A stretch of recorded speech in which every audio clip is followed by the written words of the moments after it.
Buenas noches, ¿me logran escuchar?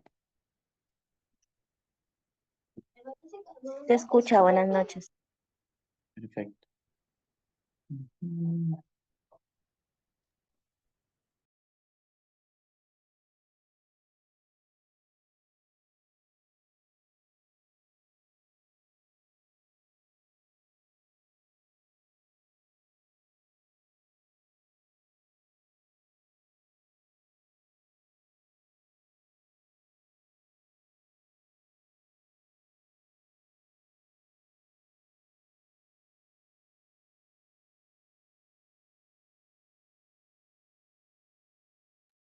¿Se logra ver la pantalla?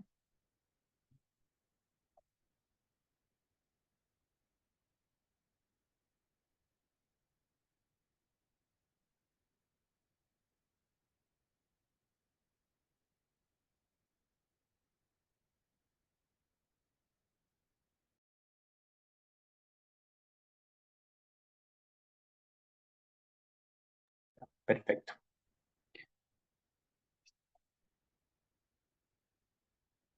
Bueno, buenas noches con todos los presentes. El día de hoy vamos a ver el tema de lo que es electrocardiograma y ver la forma correcta de cómo debemos tomar este examen auxiliar que es muy importante en el tema de salud ocupacional.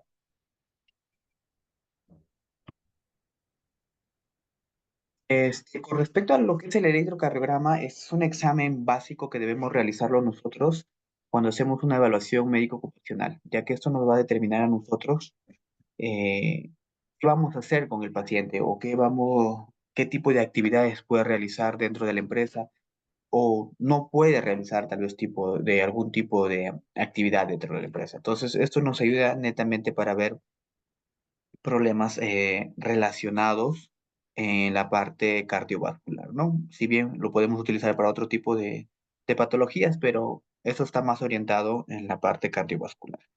La interpretación del electrocardiograma es una parte esencial, pues, ¿no? Es una parte esencial para el diagnóstico preventivo, para el diagnóstico, para hacer un seguimiento o para dar incluso de alta a algún paciente.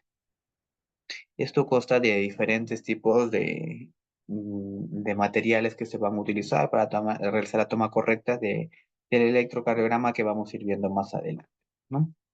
El electrocardiograma nos refleja a nosotros la actividad cardíaca o la actividad eléctrica específicamente que se da en el corazón, ya que esto lleva una secuencia desde un momento que se hace una descarga eléctrica a nivel del nodo sinusal y terminando lo que es en las ramas, ¿no? Propiamente de las de His. Entonces, esto tiene un periodo de tiempo ya estandarizado por lo general, ¿no? Como un común denominador entre todos los pacientes. Cuando se salen de estos parámetros establecidos, ya hablamos de cierto tipo de patologías, ¿no? Hablamos de bloqueos, hablamos de alteraciones en el ritmo cardíaco, es un ritmo sinusal, si es un ritmo auriculoventricular o es netamente un ritmo ventricular, que eso se van a ver reflejados en lo que es en el electrocardiograma. Entonces, el corazón, por lo general, sabemos que tiene cuatro cavidades, de las cuales son dos aurículas y dos ventrículos, que principalmente esas están formadas por células contráctiles, ¿no? La contracción del corazón va a depender netamente de la parte eléctrica y este estímulo se va a dar gracias a qué tipo de células, las células especificadas, que son netamente células con carácter transmisor de un componente eléctrico. Quien nace o quien da esta actividad eléctrica en el corazón es el nodo sinusal. Luego pasa lo que es por el nódulo auriculoventricular y termina en las ramas de las de His. Entonces, en general, vamos a saber que el corazón tiene dos tipos de células contráctiles o Claro, miocárticas está bien. y las células específicas. Con respecto a la fisiología de la conducción eléctrica del corazón, vamos a ver que esto netamente se da, como mencionaba anteriormente, por tejidos especializados. Estos son 5 tipos de tejidos especializados que tenemos. El primero es el nodo sinoauricular, el que se encuentra en la aurícula derecha, en la parte posterior izquierda, y el nódulo auriculoventricular, que se encuentra entre la unión de las aurículas con el ventrículo específicamente, que están interconectadas por vías intermodales. Del nódulo auriculoventricular nace lo que es el haz de His, que desciende por el tabique interventricular y se va al lado derecho y al lado izquierdo, que son las ramas, ¿no? Que termina siendo lo que es por las fibras de Purkinje. Entonces, todo a nivel de este sistema se genera una descarga eléctrica y conforme va avanzando por los anteriormente mencionados, por esos tejidos especializados, vamos a ver una respuesta en la funcionalidad del corazón que se van a ver ejecutadas por las células contráctiles. Entonces, vamos a ver que esta propagación de esta actividad eléctrica en el corazón se va a conocer como despolarización. Y cuando ya el corazón nuevamente se vuelve a preparar para una nueva ciclo o cardíaco, hablamos de una repolarización. La despolarización auricular es del lado izquierdo, el lado derecho al lado izquierdo del céfalo caudal, que vamos a ver la descarga a nivel Me del duele que nódulo está llorando auricular. por allá. Por favor, podrían apagar su audio, Para llorando por si allá no se digo que interrumpe no un hay poco la... señal. No, porque después, una vez que estábamos jugando ese de ahí, ese juego, y me ha mandado todavía su, Kevin, eso, su base presenta que bota síguito. airecito para que no se caliente la laptop.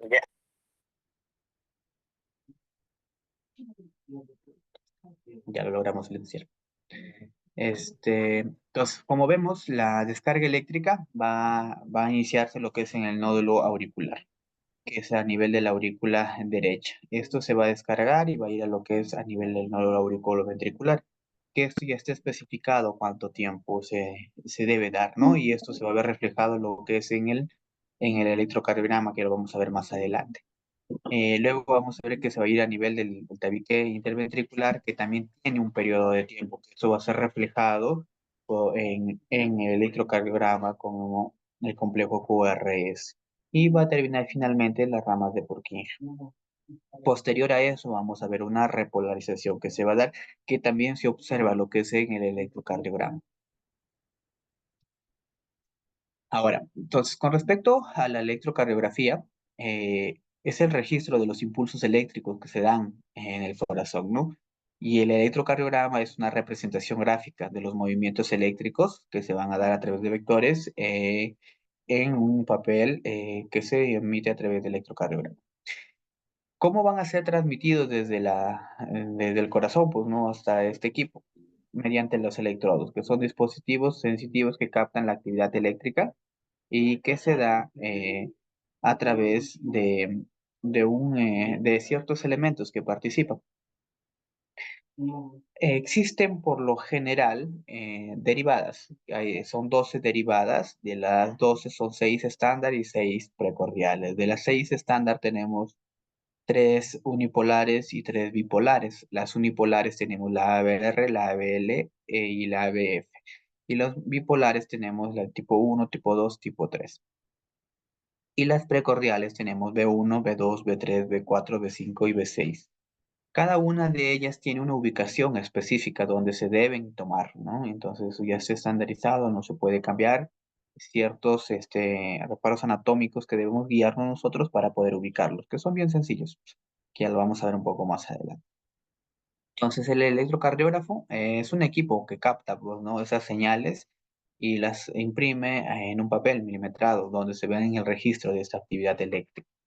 Por lo general, ya actualmente nosotros tenemos ya estos equipos que son digitales, que incluso ya se pueden transmitir directamente a nuestros celulares para poder verlo. E incluso muchos de los equipos ya pueden interpretar ciertos tipos de patologías básicas que ya nos salen ya incluso con el diagnóstico, que nos facilitan a nosotros poder realizar una evaluación oportuna, ideal y rápida. Para que este equipo funcione, tienen que haber elementos que los ayudan a transmitir lo que es ese impulso eléctrico, ¿no? A través de estos cables. Primero, lo que tenemos que tener lo que es un electrocardiógrafo. Segundo, tenemos que tener lo que es el gel conductor. El gel conductor para que pueda utilizarse entre la piel y los electrodos, colocarlo para así, lo que es, cancela la resistencia entre la piel y los electrodos, pues, ¿no? El papel milimetrado, las pinzas, los chupones, el alcohol para la desinfección, algodón para cierto tipo de limpieza que se puede realizar o gasa incluso. Entonces acá nosotros tenemos las pinzas y tenemos lo que son los chupones. Estas pinzas ya tienen un cierto color estandarizado en ciertos tipos de equipo por lo general y nos viene con una leyenda eh, en la parte superior de las pinzas donde deben ser ubicados, para así nos facilite a nosotros correctamente tomarlo. Los chupones por lo general vienen en alguno de ellos escritos B1, B2, B3, o B4, B5, B6, o por lo general se pueden cambiar de posición cuando son universales, ¿no? Ahora, en el papel milimetrado, nosotros debemos saber o debemos conocer la interpretación que se debe dar en uno de ellos. Esto de papel ya tiene un cuadriculado impreso, ¿no? Que ya está estandarizado las medidas que tiene cada uno de ellos. Entonces, lo que cambia es la programación de la velocidad del electrocardiógrafo. Bueno, cada una de las cinco rayitas finas hay una gruesa, pues, ¿no? Y cada una de las cinco gruesas es una marca de un segundo. Entonces, cinco rayitas, cinco cuadraditos pequeños de manera horizontal es equivalente igual a un segundo. Eso ya está comprobado, ya está estandarizado. Pero ¿cuándo va a variar esto de acá? Cuando nosotros cambiemos la velocidad del papel.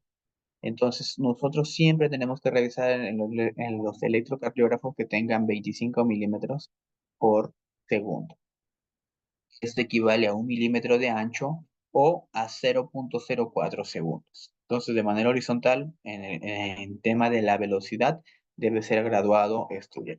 Todos los electrocardiógrafos ya vienen programados con esta velocidad, pero siempre es bueno revisarlo porque se puede alterar, o puede ser a 30 o puede ser a 20. Entonces, eso va a generar una mala interpretación de los resultados. Con respecto a la altura, hablamos de milivoltios. 1 centímetro de altura es igual a 1 milivoltio. Entonces, 1 milímetro de altura, cada cuadradito de esos equivale a 0,1 milivoltios. Entonces, hasta ahí estamos correctamente. ¿Qué pasos debemos seguir nosotros para poder realizarles una evaluación con el electrocardiógrafo? Primero, tenemos que identificar al paciente. Siempre es muy bueno registrar los datos del paciente ya en el mismo electrocardiógrafo o si no, tenerlo presente al momento de la impresión, volverlo nuevamente a realizar con algún lapicero, ¿no? En el caso que no se pueda hacer de manera digital. Todo procedimiento siempre debe ser explicado al paciente. Se debe explicar qué se va a realizar, porque a veces hay pacientes que son ansiosos y si no los explicamos vamos a tener dificultad, porque uno de los criterios para poder realizar un buen electrocardiograma es que el paciente esté tranquilo sin moverse. Siempre hay que preservar lo que es la intimidad del paciente, sobre todo en lo que son en las mujeres, ya que eso se puede prestar para malas interpretaciones, ¿no? Sobre todo en el profesional de salud masculino, que cuando se realizan este tipo de procesos o procedimientos, se pueden prestar para ciertos tipos de mala interpretación. Bueno, siempre al realizar todo procedimiento debemos lavarnos las manos y colocarnos lo que son los guantes. Hay que verificar que el equipo esté correctamente conectado y que esté a la velocidad indicada, que son 25 milímetros por segundo. Luego tenemos que pedir al paciente que se retire lo que son los elementos metálicos, a veces están con el reloj, con anillos, eso dificulta o altera la transmisión de la parte eléctrica del corazón hacia a través de los cables y sean llevados al electrocardiógrafo. Acomodar en la posición, la única posición que existe es una posición de cúbito supino, porque eso nos va a dar una ventana para lo que es el tórax anterior y así poder nosotros utilizar o colocar lo que son los chupones de las precordiales. Las piernas deben ser separadas, nunca deben estar juntas, no deben toparse ninguna a la otra y exponer las zonas anatómicas necesarias, ¿no? Hay que limpiar la piel del paciente, lo que se utiliza por lo general es alcohol, y luego colocamos el gel en los electrodos. No podemos colocar ni mucho ni poco. Estos tienen unas copitas en la parte inferior que solo en esa zona deben llenarse, porque si lo colocamos mucho, se va a desplazar de su posición que lo inicial que lo colocamos y eso va a captar una mala señal y se va a dar una mala interpretación, ¿no? Luego conectamos los electrodos en los sitios adecuados para así poder captar la señal eléctrica del corazón. Indicamos al paciente que debe quedarse quieto, por eso que debemos explicarle de un inicio el procedimiento que se va a realizar y no hablar para no interferir con el trazado. Si nosotros, el paciente, comienza a hablar, vamos a ver que se va a desplazar en mayor medida lo que es el tórax y lo que es el abdomen, y esto va a generar picos o alteraciones o malformaciones de las ondas dentro del papel milimetrado. Entonces, lo que queremos es evitar eso. Realizar el procedimiento. El electrocardiógrafo por lo general nos dice cuánto tiempo lo vamos a realizar. Simplemente toman en un lapso de tiempo la actividad cardíaca para que se pueda registrar lo que es en el electrocardiograma. Después que realizamos el proceso, retiramos el papel ya impreso, revisamos que esté correctamente llenado el nombre, vemos el tema de la fecha y la hora, que es muy importante siempre revisar ese tema. Luego de eso, retiramos los electrodos, limpiamos al paciente, limpiamos el equipo y lo preparamos para un próximo paciente, ¿no? Y siempre, como les menciono, hay que estar revisando el nombre, la edad, la fecha, la hora. Y lo otro es revisar quién lo ha tomado. El electrocardiograma debe ser registrado también. Entonces, ¿qué factores debemos nosotros considerar que pueden alterar la toma correcta del electrocardiograma? Principalmente vamos a ver por parte del paciente el exceso de vello en la parte anterior del tórax. Eso va a dificultar que los chupones puedan quedar conectados directamente en la piel. Si es en exceso, pues tenemos que retirarlo, ¿no? El temblor del muscular, los pacientes ansiosos, nosotros tenemos que evitar que el paciente esté con estas características. Por eso que debemos explicar lo que es un procedimiento Ivani, un pasivo. favor, hijita. No va a haber ningún problema. Es Con respecto al tema arriba en la puerta donde de las está la... lesiones de la piel, hablamos No, eso no se va a meter mm, ahí. Anda, ahí está mi memoria. cuando hablamos con respecto a las lesiones de la piel, por ejemplo, los queloides o las lesiones posteriores a las quemaduras, hay que considerar mucho esto en la interpretación de los resultados, porque puede darse por el grosor de la piel, no se ha podido captar correctamente, entonces hay que tener cuidado cuando hacemos la interpretación de los resultados. El calor excesivo, la sudoración, eso dificultan también la transmisión eléctrica para poder captarse mediante los chupones y la utilización de metales, pues, ¿no? Eso ya se dijo que deben ser retirados. Con respecto al equipo, pues la falta de papel es uno de los problemas que generaría, pues, ¿no? Descalibrar el equipo por el estado de los electrodos, los cables. A veces los cables están deteriorados o no están colocados correctamente, entonces no lo captan bien, pues, ¿no? La señal eléctrica. Y relacionado a los electrodos, tiene que ser con la tensión y la sujeción de los derivados de las extremidades, la ubicación donde deben ser, eso es muy importante, ¿no? La cantidad de gel y la posición adecuada donde se van a colocar. Con respecto a la colocación de las derivaciones en las extremidades, tenemos lo que es la RL, la LL, RA y LA. Estos son términos en inglés que están ya escritos en las pinzas con ciertos colores ya determinados. A veces cambia entre algunas marcas, ¿no? De los electrocardiógrafos, pero por lo general siempre son las mismas. La RL es la que se ubica en la pierna derecha, la LL es en la pierna izquierda, la RA es en el brazo derecho y la LA es en el brazo izquierdo. Estas siempre tienen que ser ubicadas a nivel de la flexura, donde se va a dar, en la muñeca específicamente y en la parte de los tobillos, en los miembros inferiores, por encima de los tobillos, en la parte inferior, ¿no? Esta ubicación es muy importante y la colocación de las pinzas por lo general siempre son hacia arriba. No pueden ser ni de manera lateral, ni de manera oblicua, ni de manera posterior. Siempre tienen que dar las pinzas hacia arriba. Y con respecto a las derivadas precordiales, que son seis, la que primero tenemos que ubicar sí o sí es la B1, que se da en el cuarto espacio intercostal derecho. a nivel del borde external derecho. Una vez que nosotros ubicamos esta posición, que simplemente se da contando, ¿no? Por debajo de la clavícula, contamos los espacios intercostales y llegamos a esta posición. Eso lo podemos practicar nosotros de manera rutinaria para poder llegar con exactitud. Nosotros ubicamos B1, al otro lado estaría B2, porque se ubica también en el cuarto espacio intercostal, pero del lado izquierdo, en el borde intercostal izquierdo. Entonces, una vez que ubicamos B2, pasamos a ubicar B4. B4 se ubica en el quinto espacio Ya, intercostal a nivel de la línea media clavicular. Entonces, esta línea media clavicular también es bien fácil de ubicarlo, porque tenemos que ubicar primero la clavícula, lo dividimos en dos partes y bajamos y ya se encuentra. O por lo general si viene relacionado con la ubicación del pezón. Sobre todo es mucho más factible en los casos de los varones. Una vez que ubicamos B4, luego trazamos una línea entre B2 y B4 y en la parte media ubicamos a B3. Porque eso se ubica entre B2 y B4. Después de ubicar a B3, volvemos a ubicar B5. B5 se ubica en el quinto espacio intercostal izquierdo, pero a nivel de la línea anterior axilar. Ubicamos la zona axilar, dividimos en la línea anterior, media y posterior, y en la línea anterior es donde ubicamos juntamente con el quinto espacio intercostal en B5. Y B6 es también en el quinto espacio intercostal izquierdo, pero a nivel de la línea media axilar. Entonces, las ubicaciones son simples, que lo podemos realizar, simplemente debemos tener un poco de práctica. Con respecto a la interpretación de un electrocardiograma, entonces, esto de acá vamos a ver que se va a registrar todo lo que está pasando en nuestro corazón, lo vamos a ver en un papel. Entonces, este papel va a estar, va a registrar toda la actividad eléctrica mediante curvas.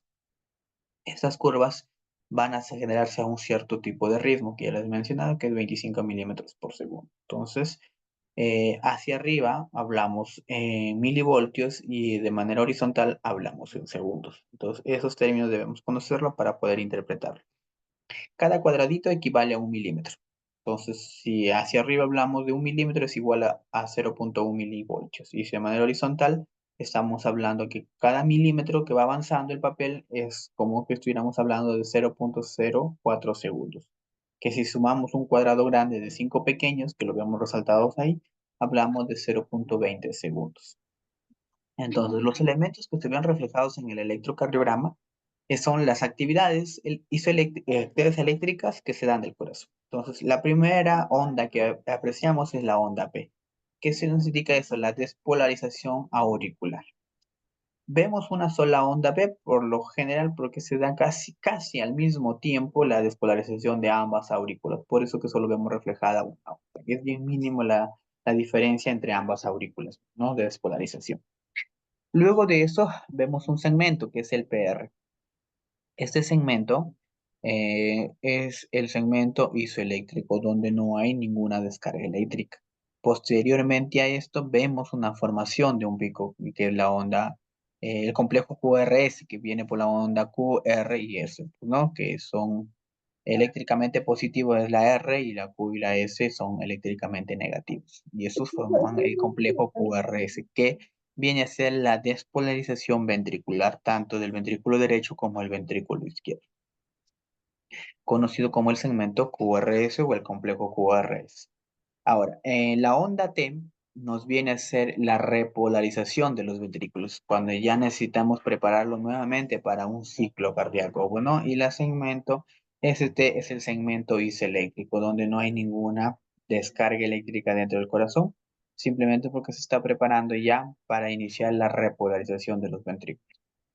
Con respecto a las ondas y los complejos, vamos a ver que son 5 ondas en lo general que hemos venido mencionando. La onda P, lo que implica la contracción de ambas aurículas, ¿no? Que se da primero en el lado derecho y luego el lado izquierdo. Esto tiene que ver con la oposición de la descarga inicial, que el nódulo auricular se encuentra en el lado derecho. El complejo QR se representa la contracción de los ventrículos y la onda T representa la relajación de ambos ventrículos, ¿no? Entonces, la relajación de las aurículas no se registra en el electrocardiograma porque es tapado por el complejo QRS. Debido a que después de una despolarización tiene que haber una repolarización. Si ya se dio la despolarización a nivel de la onda P, Entonces, y luego ya pasa esa parte eléctrica al complejo QRS, entonces entonces las aurículas deben repolarizarse, pero en ese mismo momento se está captando la descarga eléctrica del segmento QRS, es por eso que se ve opacada en ese mismo momento, pues, ¿no?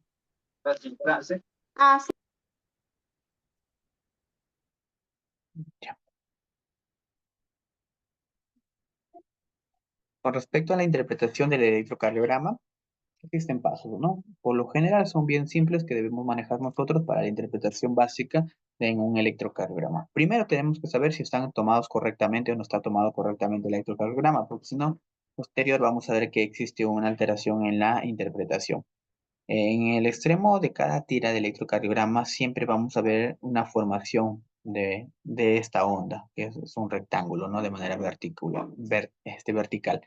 Este cuadrito es una estandarización que se da en todo electrocardiograma. Entonces vamos a ver que sea 10 milímetros de altura que tenemos que medir, o sea, dos cuadraditos grandes y de manera horizontal un cuadradito, que es 0,20 segundos, que cada cuadrito pequeño equivalía a 0,04 segundos. Si lo multiplicamos por 5, nos sale 0,20 segundos. Nosotros siempre tenemos que revisar este cuadradito que se forme. Si no está formado es porque la velocidad del electrocardiograma no es la correcta y tenemos que modificarlo para nuevamente volverlo a tomar.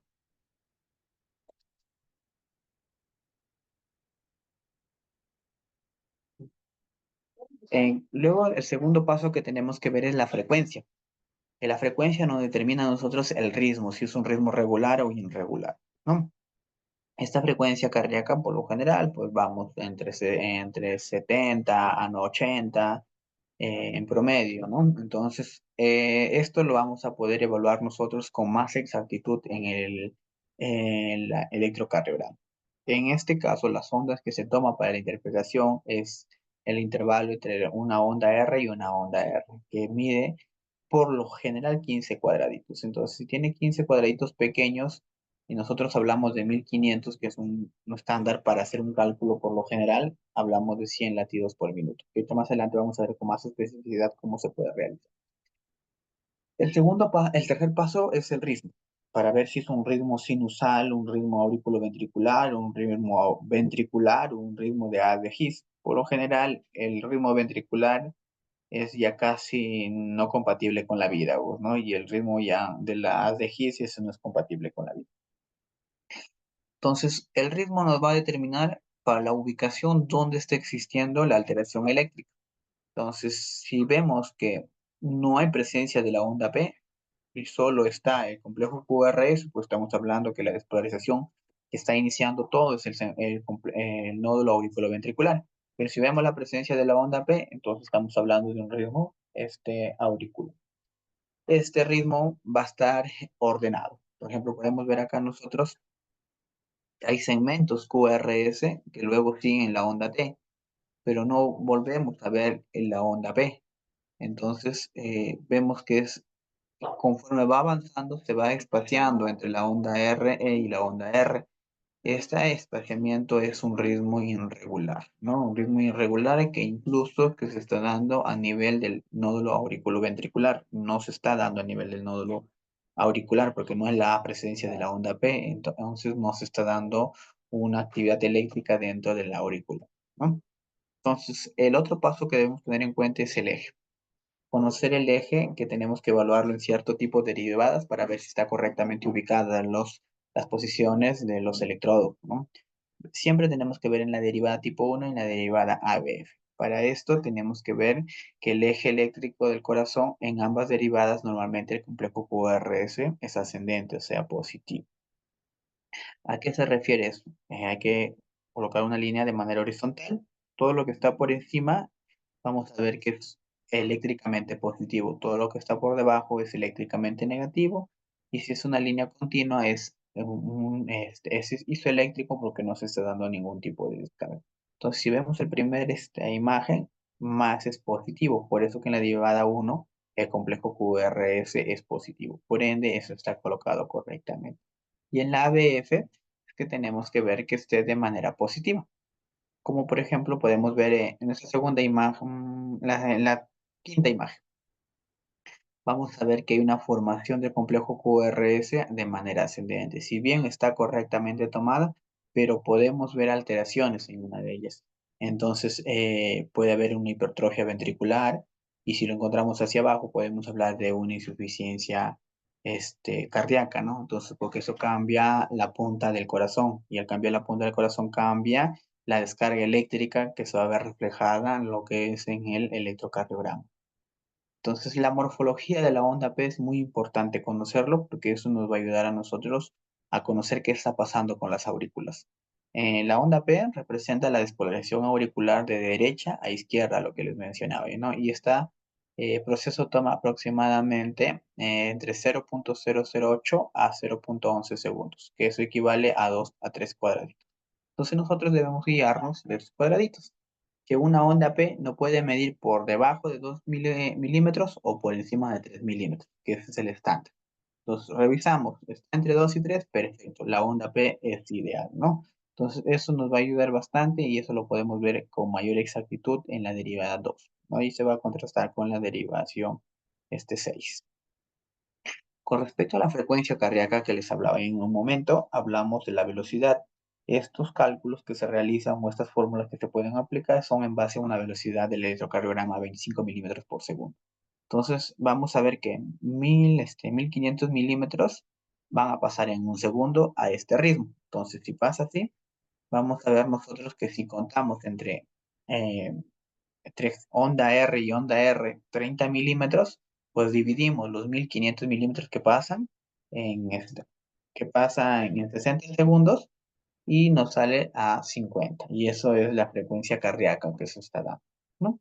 Igual, si vemos, contamos 5 igualito 1500 entre 5 y la frecuencia cardíaca es de 300. Bueno, o también puede ser 10 y nos sale 150. Entonces, es una forma rápida de poder nosotros realizar o la interpretación de la frecuencia cardíaca, que esto puede ser corroborada tomándolo directamente con en la mano el pulso, pues, ¿no? Ya sea en cualquiera de las posiciones radial, cubital, pedio, popliteo, carotidio, cualquiera. Y corroborar si está correctamente tomado la lectura ha sido correctamente. Existe una de las reglas, que es la regla de los 300, que es otra forma de que se puede tomar, pues, no de manera general, la medición de la frecuencia cardíaca. Se toma el número de cuadrados grandes entre los complejos QRS que se encuentran en vecinos. Bueno, y eso se divide por 300. El resultado será aproximadamente a la frecuencia cardíaca, que es otra de las fórmulas que podemos utilizar, pero no nos da con exactitud. Si nosotros vemos que el número de cuadrados, solo hay un cuadrado grande, entonces vamos a ver que la frecuencia cardíaca es 300. Y conforme vamos aumentando 2, 3, 4, va disminuyendo lo que es la frecuencia cardíaca. Entonces, los aspectos a conocer principalmente es conocer o confirmar la estandarización del electrocardiograma, o sea, que esté a la velocidad correcta. Luego vemos que el paciente se realice el procedimiento registrando todos los datos necesarios y posteriormente a eso pasamos a la evaluación de manera general si ha sido tomado correctamente o no, donde vemos los anteriores aspectos mencionados. Podemos ver si es regular, irregular, si tiene un ritmo sinusal o no, ver si la onda P tiene morfológicamente correcta, el segmento QRS está correctamente en las derivadas anteriormente mencionadas para ver si están tomados correctamente o no, ¿no? Y la valorización de la frecuencia cardíaca. Aquí tenemos un ejemplo de los trazados que se dan. Por ejemplo, en la primera imagen vemos que hay la onda P, el segmento QRS, el espacio es eléctrico y nuevamente la onda T. Eso es algo normal, todo paciente que debemos encontrar. Y en la parte inferior vemos la sistolia. ¿Qué significa eso? Que no se puede detectar ninguna actividad cardíaca. Acá, por ejemplo, vemos una taquicardia sinusal. ¿Por qué es taquicardia sinusal y no es una taquicardia supraventricular? Porque observamos la presencia de la onda P. A diferencia que en la parte baja no observamos la onda P, solo observamos el segmento QRS y la onda T. Entonces, eso nos indica que no hay actividad en la aurícula, por ende, solo está dándose a nivel del ventrículo. A diferencia que en la primera sí se está dando. Bueno, siempre hay que verificar que los equipos estén correctamente calibrados, llenados los datos, ver el ritmo y la frecuencia y la morfología en cada una de las lecturas que se van a dar en las derivadas, ¿no? Entonces, ¿por qué es importante realizar estos exámenes? Es una herramienta muy fundamental en la parte de lo que es la salud ocupacional, por su capacidad para detectar alteraciones en la actividad eléctrica del corazón. Lo que es crucial tanto en la prevención y en el diagnóstico de enfermedades cardiovasculares en los trabajadores que van a iniciar una actividad dentro de cierta empresa o lo que van a ya continúan en esta empresa para ver si han adquirido alguna enfermedad ocupacional. La detección temprana de estas enfermedades cardiovasculares son muy importantes, ya que muchas de las enfermedades en algunos zonas no presentan alguna sintomatología. Es por eso la importancia de realizar lo que es el electrocardiograma. Y esta sí también es identificar los riesgos laborales que se pueden dar con cada uno de los trabajadores, como por ejemplo la exposición a sustancias tóxicas, esfuerzos físicos extremos que van a demandar en la presencia de patologías como la angina de pecho o, en el peor de los casos, un infarto, un IMA. El estrés crónico, las condiciones ambientales adversas se pueden ver reflejadas en la toma de estos exámenes, ¿no? En la alteración de los resultados.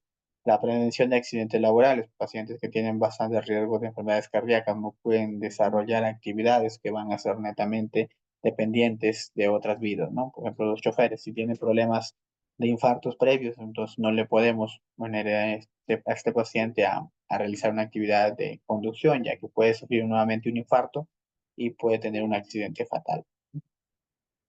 El monitoreo de los trabajadores con factores de riesgo, los pacientes diabéticos, los hipertensos, los que sufren de obesidad o tienen el consumo excesivo crónico, que digo, de tabaco, ¿no? Pues deben ser monitorizados para ver cómo va la evaluación del preempleo y de manera periódica, que eso se realiza de manera anual en cierto tipo de pacientes o dependiendo de la empresa que lo solicite. A veces con cada 6, 7 meses se puede hacer una reevaluación dependiendo de la condición del contrato que se le realiza al personal. La mejora de la calidad vida laboral, la detección temprana de los problemas cardíacos y la implementación de medidas preventivas, ¿no? Prepararnos para las complicaciones que pueden darse en las patologías cardíacas que se han identificado dentro de esta evaluación médico-ocupacional. Ahí les he dado unos videos que podemos ver la toma correcta de un electrocardiograma, ¿no? Si tienen alguna pregunta con respecto a este tema, si no, mientras de esto voy a compartir lo que es el otro tema, que es la evaluación musculoesquelética.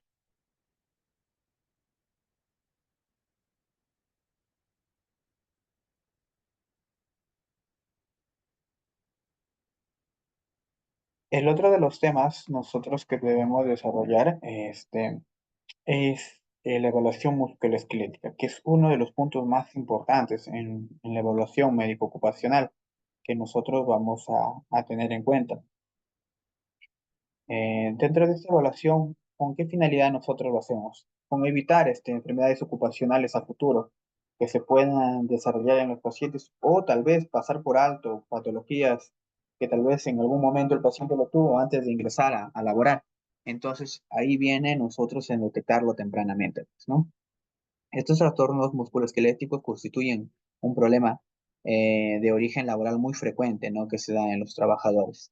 Entonces, ¿por qué se van a dar esto de acá? Debido a el trabajo que realizan. Entonces, nosotros de manera general debemos conocer pues, ¿no? Los conceptos básicos con respecto a los huesos que tiene cada persona eh, y el desgaste que se van a dar conforme va avanzando la edad, ¿no? del paciente o conforme se desempeña en una cierta actividad, ¿no? Entonces tenemos lo que son los huesos largos, los huesos cortos y los huesos planos, que ya lo sabemos, por lo general tenemos los huesos largos, el fémur, la tibia, el peroné, el húmero, pues, ¿no? Los huesos cortos tenemos lo que es a las vértebras por lo general, ¿no? Entonces, así nosotros ciertos tipos de características que tienen los huesos debemos conocerlos. Sobre todo lo que es en la dureza, ¿no? Hay huesos que son blandos, por decirlo así, como hay huesos que puedan resistir cierto tipo de impactos un poco más, pues, ¿no?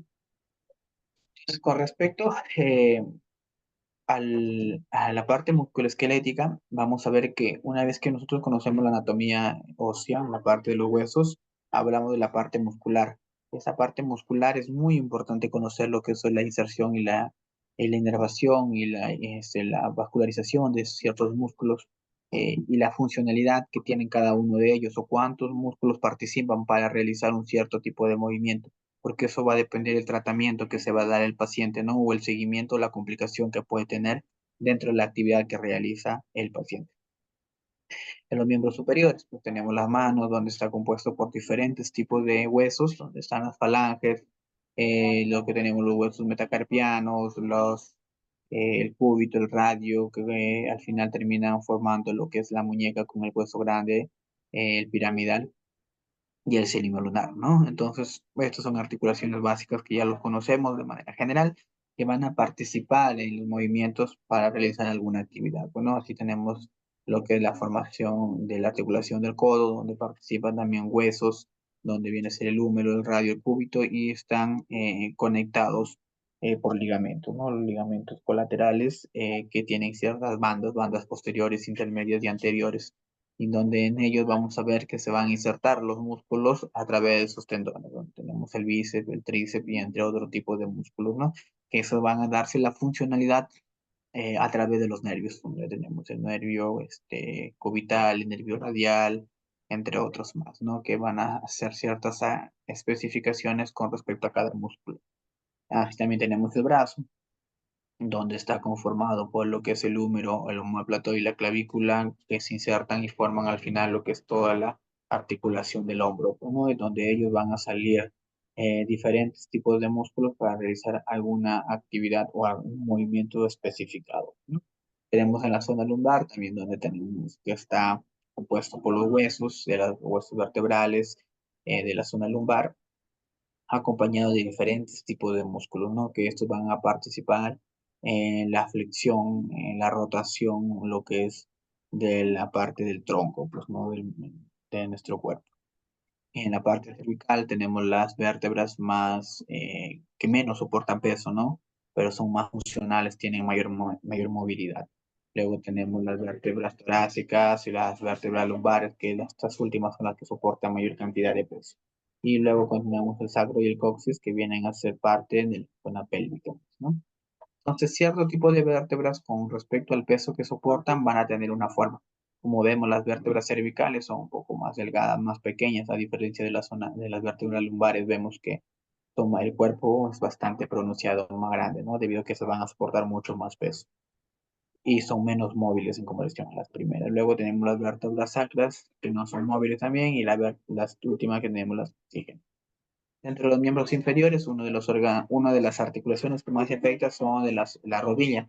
En los pacientes que están sometidos a grandes pesos dentro de su trabajo, que tienen que desempeñar bastante traslado, por ejemplo, de peso, los estibadores, los que trabajan en mina, los conductores por la flexión repetida que se da en todo momento, pues, ¿no? Y esta articulación es la que se afecta. Esta articulación es una de las grandes que tenemos en nuestro cuerpo, que está dado por la articulación entre la tibia y lo que es el fémur, ¿no? De donde salen ciertos tipos de ligamentos, también del hueso del peroné. Y en la parte anterior tenemos la rótula, donde se inserta por el tendón rotuliano, lo que es en la parte superior de la tibia, por no que en la parte más proximal viene por la inserción del tendón del cuádriceps del muslo. Entonces, ¿por qué es importante nosotros conocer la anatomía básica de las vértebras o de cualquier parte de nuestro cuerpo? Esto va a darse en base a lo que es a la posición que van a desempeñar ciertos tipos de pacientes, y eso vamos a ver un desgaste prematuro o no en cada uno de ellos. Por ejemplo, acá podemos ver en esta imagen el primer paciente, la forma incorrecta que está realizando la carga el levantamiento de un cierto tipo de carga. Nosotros siempre cuando vamos a realizar alguna actividad tenemos que conservar de manera vertical lo más posible la columna. Cuando ya nosotros flexionamos, cargamos en cierta medida a una parte de la columna. Y como vemos en la parte inferior, vemos hay una zona de compresión y una zona de tracción. Cuando el paciente hace una flexión y hace una carga en ese mismo momento, vamos a ver que se va a dar este fenómeno, la formación de estas zonas, y ahí va a generar el desgaste prematuro del disco intervertebral y la formación de picos óseos de los mismos cuerpos vertebrales. A diferencia que si realizamos una carga correcta del paciente, realiza el paciente que una carga correcta, vamos a ver que va a disminuir la tensión, Entre la primera, que existe una mala carga, pues, 30 kilogramos por centímetro cuadrado, a diferencia que si haces una correcta levantamiento de carga, tenemos a 15 kilogramos por centímetro cuadrado. Y así vemos que existe zona de compresión en ambos lados de manera uniforme y así evitamos un desgaste prematuro del disco, ¿no? Intervertebral. Entonces, cada una de las posiciones, vamos a ver que cambian el peso que va a realizar o la graduación va a ir cambiando con respecto a la posición que tú realices para hacer algún tipo de actividad. Este, Respecto a los trastornos musculoesqueléticos, vamos a ver que son diversos y van a ser exclusivos de la actividad que nosotros realicemos. Es muy distinto las patologías que van a desarrollar los pacientes que van a cargar peso a las personas que solo estamos en la parte administrativa, realizando solo el uso de ciertos tipos de computadoras y la que más se afecta es pues la mano, nuestros ojos, ¿no? O incluso la posición, si no tenemos correctamente una silla ergonómica, nos va a afectar lo que es la columna, ¿no? Entonces, las patologías que más frecuentes se relacionan a esos trastornos musculoesqueléticos nos va a dar, por lo general, siempre el paciente nos va a molestar o nos va a indicar que tiene la molestia de dolor.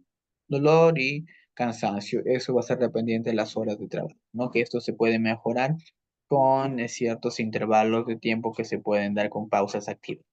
El comienzo de la sintomatología puede darse de manera leve al inicio del desempeño laboral y al final del desempeño laboral vamos a ver que esa sintomatología puede aumentar. El dolor puede ser mucho más marcado o incluso incapacitante. Entonces, estos factores van a contribuir a qué tipo, de acuerdo a los factores físicos, psicosociales e individuales.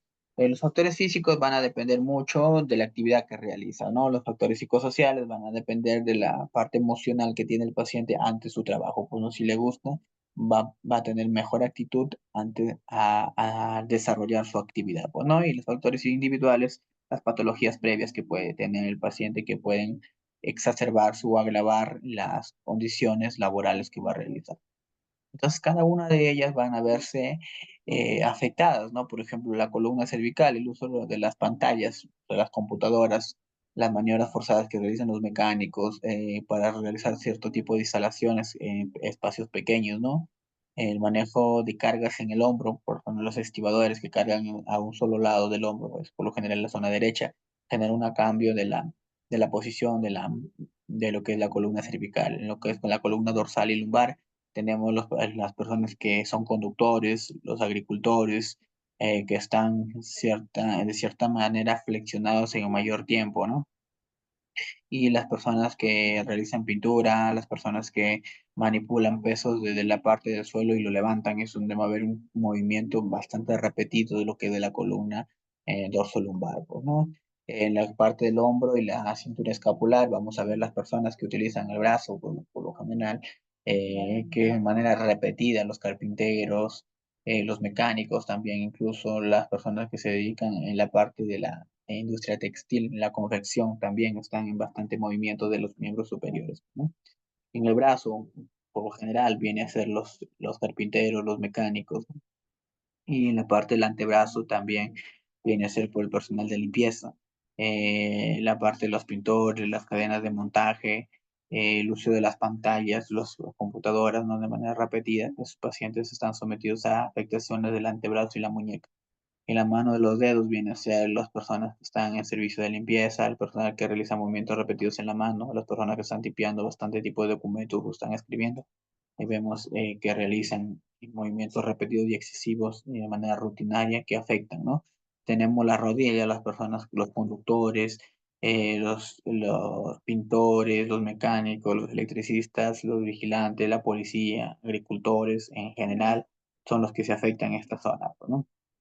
Así también tenemos lo que es la pierna, el tobillo y el pie, que por lo general se repiten siempre las personas que realizan las mismas actividades con la afectación de la rodilla e incluso también de la cadera. Entonces los dolores de la parte lumbar van a verse asociados, uno, a la manipulación de objetos, dos, a las cargas excesivas, tres, a las posiciones prolongadas de sentados o parados, las vibraciones y los movimientos del cuerpo, pues, ¿no? Entonces, las deformaciones o las alteraciones o las denominaciones que se podrían dar a ciertos tipos de patologías van a depender de la actividad que realiza cada uno. Entonces, el síntoma más frecuente que tenemos es el dolor. Luego a eso se acompaña de entumecimiento, disminución de la fuerza y esto se ve reflejado en la actividad laboral que va a disminuir.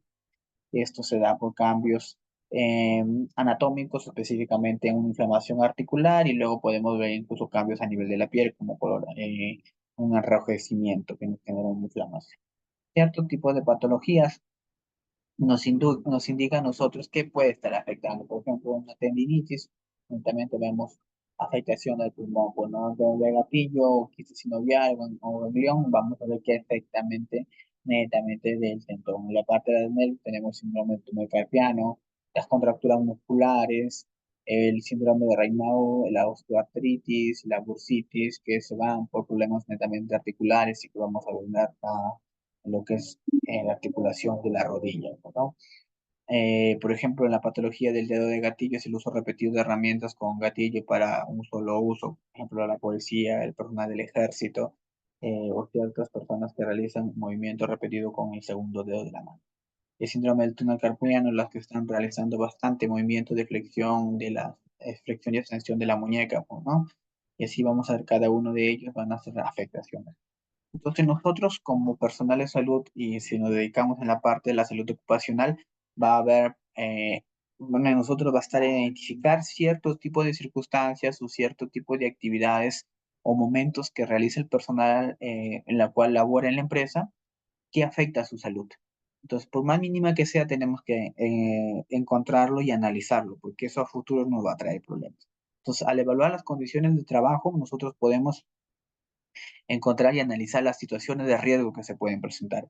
Una de esas son la identificación de posibles lesiones. Una vez que nosotros identificamos qué le puede pasar a raíz de la actividad que está realizando de manera incorrecta, necesitamos nosotros redactar medidas de prevención y eso es buscar soluciones, ¿no? Y así nosotros evitamos complicaciones o enfermedades ocupacionales a futuro.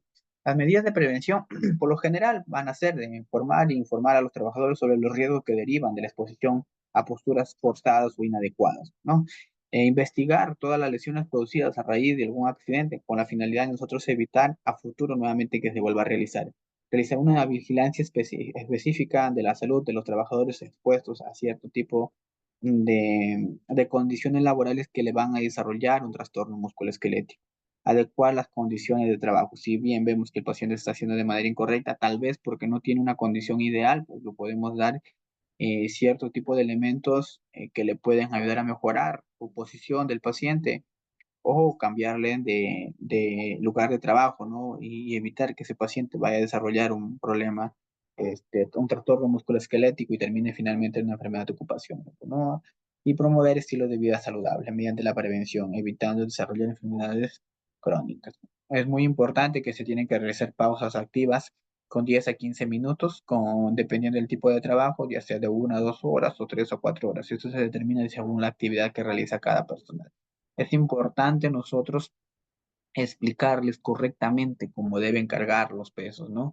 Y eso viene a la forma de que va a actuar nuestro cuerpo ante eso, ante realizar cierta actividad. Si bien en un inicio lo puede hacer de manera sin ninguna dificultad, pero más adelante puedes tener problemas por la fatiga que se puede dar muscular. Entonces, por ejemplo, acá podemos ver dos imágenes en donde la primera persona está levantando un peso desde el suelo para que lo pueda transportar a otro lugar y vemos que cambia los ángulos de la columna, incluso de la rodilla e incluso del tobillo, ¿no? Esto genera una carga de manera inadecuada y de manera distribuida incorrectamente, pues no, para poder trasladar un cierto tipo de carga.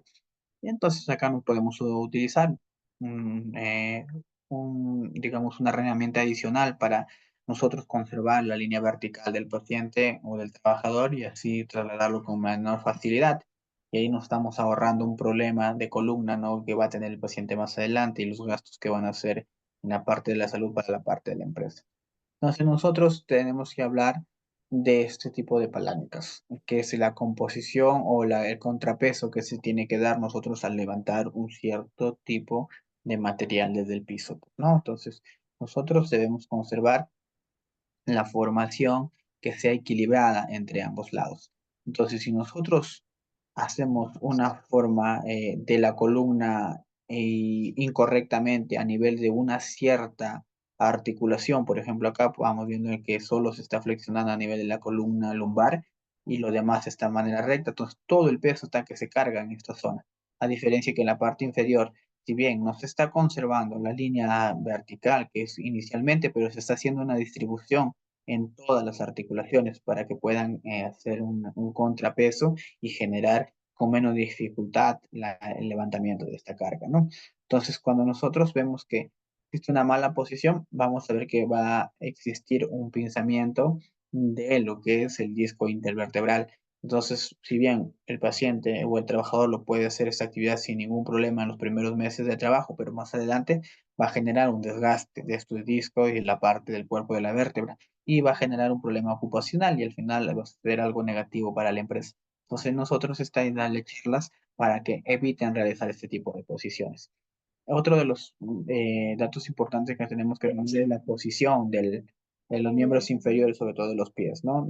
Tienen que abarcar por lo menos el 50% de la carga que se va a levantar. Si es que vemos que no logran abarcar el 50%, cambiando de posición, pues tenemos que utilizar algún objeto para poder trasladarlo con mayor facilidad, puede ser una carreta, ¿no? Entonces aquí como vemos en esta imagen es como debemos tener nosotros la posición correcta ante el levantamiento de alguna carga desde el suelo. Segundo, tenemos que tener una buena visibilidad. Nunca nos debe obstruir la visibilidad para poder nosotros identificar el camino. Porque si nosotros cargamos pesos o cargas o materiales que obstruyan la visión, pues vamos a tener el alto riesgo de desarrollar algún accidente laboral. Entonces, en la segunda imagen podemos ver la distribución. Si queremos levantar dos pesos o dos cargas al mismo tiempo, tenemos que distribuirlo en ambos lados de nuestro cuerpo.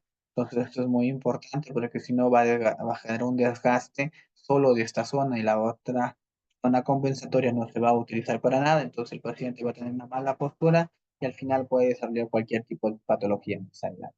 El levantamiento de la carga siempre tiene que ser, si es ideal, siempre tiene que ser pegado al tórax, con la finalidad de evitar de evitar un mal transporte, ¿no? O incluso someternos al riesgo de que existan accidentes laborales. Y si es demasiado grande, ya pasa de, de lo permitido o nos dificulta para caminar, pues utilizamos cierto tipo de equipos para poder trasladarlo correctamente. Y este traslado tiene que ser siempre con los brazos extendidos, porque eso nos va a evitar cuando exista un objeto delante de esta carreta y choquemos con eso, no va a ser un poco difícil que nos golpee directamente en la parte abdominal este montacarga pequeño, ¿no? Entonces, pero si nosotros tenemos flexionados, pues va a ser más fácil que nos pueda ocasionar algún problema. Segundo, la fuerza que se va a emplear cuando tenemos flexionados las articulaciones del codo para transportar un cierto tipo de carga con una herramienta adicional va a generar más fuerza para poder moverlo. Entonces vamos a tener afectación tanto del hombro como del codo, pues, ¿no? Y la muñeca, a diferencia que el otro no. Manejo de las cargas, existen manuales dependiendo del tipo de actividad que se realiza, eso lo podemos encontrar en internet sin ningún problema. ¿Pero en base a qué? En base al estudio del movimiento, estudiar la carga, estudiar la trayectoria y los medios auxiliares que podemos utilizar para ciertos tipos de actividades. Por eso va a depender de cada uno en qué actividad o qué rubro realiza la empresa para la cual tú trabajas. Y en base a eso tú creas un plan de trabajo, bueno, de componer el equipo, definir el equipo de traslado, quién va a dar la orden, todo tiene que estar especificado, las actividades que deben realizar dentro de este plan de trabajo, pues, ¿no? Explicar las maniobras necesarias a ideales para que no puedan afectarnos en la salud ni desarrollar enfermedades médico-ocupacionales. Entonces, con respecto a los aspectos fundamentales, la postura del trabajo va a depender de la actividad que realicemos. Y si es una postura donde es inadecuada, pues nos va a generar enfermedades ocupacionales. De donde los más frecuentes que vamos a tener, los trastornos musculares, lo que es la parte de de la contractura muscular. Así podemos tener afectación de más complejas como la hernia de disco, las malformaciones o la alteración en la morfología del cuerpo vertebral que genera ya dolores crónicos que imposibilitan realizar las funciones adecuadas, pues, ¿no? de cada. personal que labore en una empresa. El autocuidado, siempre hay que informarles al personal que siempre tienen que tener su propio cuidado, ya que eso por sí solo les va a ayudar más adelante a evitar desarrollar patologías, pues, ¿no? Entonces, es muy importante nosotros conocer la actividad que va a realizar cada uno de los trabajadores dentro de la empresa y en base a eso nosotros podemos plantearnos posturas. Entonces, ¿qué deben realizar en su actividad? ¿Y cómo nosotros vamos a poder plantearnos esto? En base conociendo la anatomía musculoesquelética, ¿no? ¿Qué movimientos realizan cierto tipo de músculos y cómo nos podemos ayudar nosotros para disminuir la carga y así distribuirlo de manera anatómica ya de manera correcta, que digo, a nivel de todo el cuerpo. Si tuvieran alguna pregunta con respecto a este tema, si no, daríamos por concluida la clase con respecto al trastorno musculoesquelético.